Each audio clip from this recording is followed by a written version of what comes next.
I'm currently in the Sheep River area, and not too far from this location in the spring of 2023, a number of bighorn sheep became seriously infected with a respiratory illness. Alberta's bighorn sheep are a symbol of the untamed wilderness, but a deadly threat looms over these majestic creatures, a threat that originates not from predators, but from their domesticated cousins.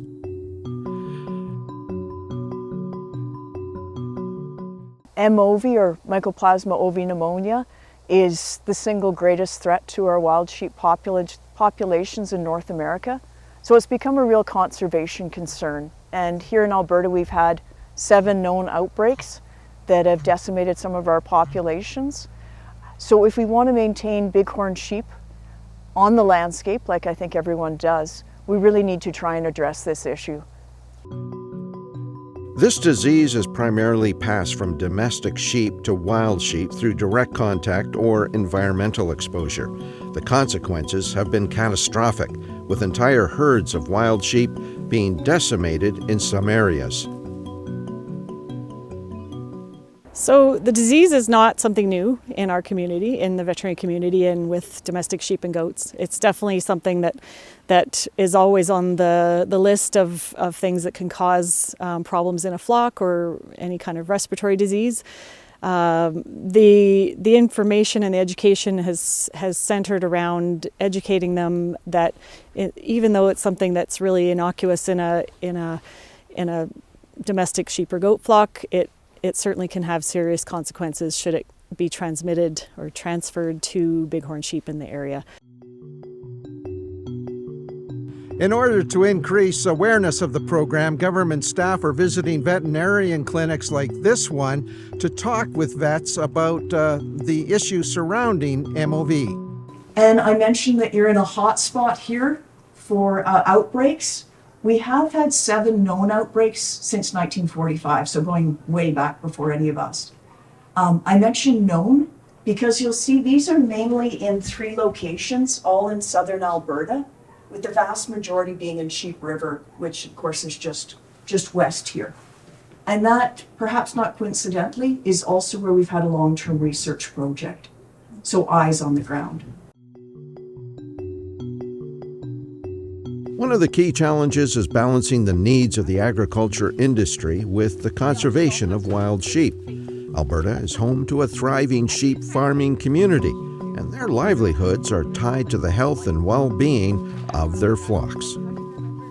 Healthy sheep, like for us, and taking that factor out, is that we are creating, for our producer plan is healthy animals, and that for healthy animals graze better.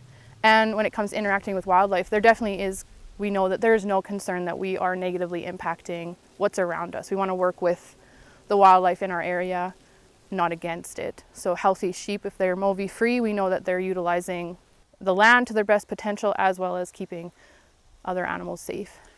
I'm sorry. You better not have it because you're good. Veterinarians play a crucial role in this fight, providing guidance on best practices to prevent the spread of this disease by providing regular health checks, vaccination programs, and controlled grazing are all part of the strategy. As a mixed animal practitioner, I didn't actually really even know, and I was maybe a bit naive to the idea that there was such massive die-offs occurring in our neighboring wildlife population of the bighorn sheep, and that I kind of feel obligated to be able to work so closely with my producers to help to try to create and control this disease for our wildlife population.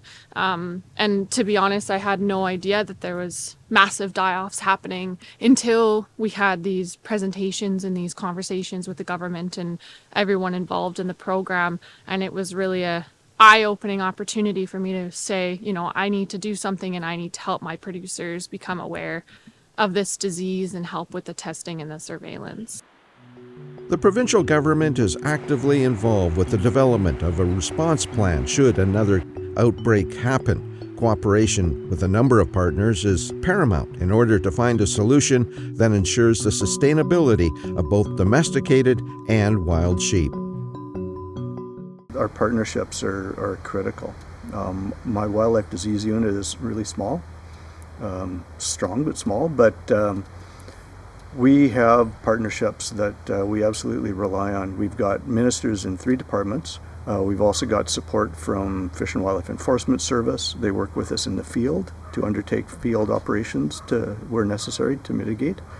And we've got partnerships with the provincial livestock veterinarians in terms of helping the sheep and goat producer community keep tabs on the health of their animals. We've got the sheep and goat producer communities themselves, the associations of producers who are working with us, helping us with education and with herd health testing. We've got the Wild Sheep Foundation of Alberta, who contributes financial and in-kind support to our efforts. Alberta Professional Outfitters Society are supportive as well. And then outside the province, we've got liaison with the academic community across North America, expertise outside of Alberta in terms of MOVI mitigation. And we've got partnerships with the veterinarians and the other regulatory agencies in BC and the Western United States. And with those partnerships, I think we'll continue to be successful in protecting Alberta's bighorns. The fight against this disease is far from over, but with collaboration and commitment, there's hope that Alberta's wild sheep will continue to roam these mountains for generations to come.